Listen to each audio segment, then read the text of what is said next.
This is a war that should have never happened. It's a war the Russians tried repeatedly to settle on terms that were very, very beneficial to Ukraine and us. The major thing they wanted was for us to keep NATO out of the Ukraine. The big military contractors want to add new countries to NATO all the time. Why? Because then that country has to conform its military purchases to NATO weapon specifications, which means certain companies, Northrop Grumman, Raytheon, General Dynamics, Boeing, and Lockheed, get a trapped market. In March of 2022, we committed $113 billion.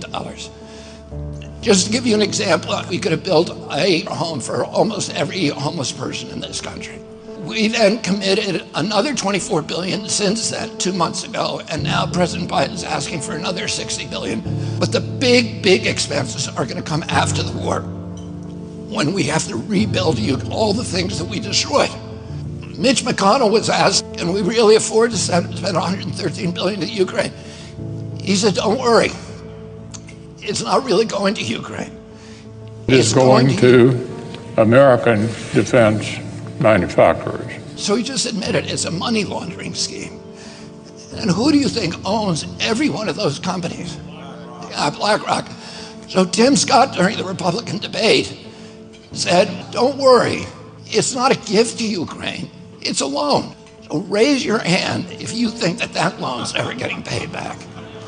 Yeah, of course it's not. So why do they call it a loan? Because if they call it a loan, they can impose loan conditions. And what are the loan conditions that we impose on? Number one, an extreme austerity program, so that if you're poor in Ukraine, you're going to be poor forever. Number two, most important, Ukraine has to put all of its government-owned assets up for sale to multinational corporations, including all of its agricultural land, the biggest single asset in Europe.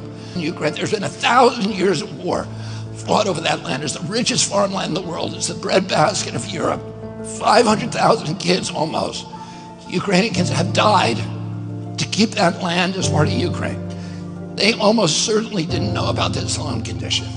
They've already sold 30% of it. The buyers were DuPont, Cargill, and Monsanto. Who do you think owns all of those companies? Yeah, BlackRock. And then in December, President Biden gave out the contract to rebuild Ukraine. And who do you think got that contract? BlackRock. So they're doing this right in front of us. They don't even care that we know anymore, because they know that they can get away with it. And how do they know that? Because they have a strategy.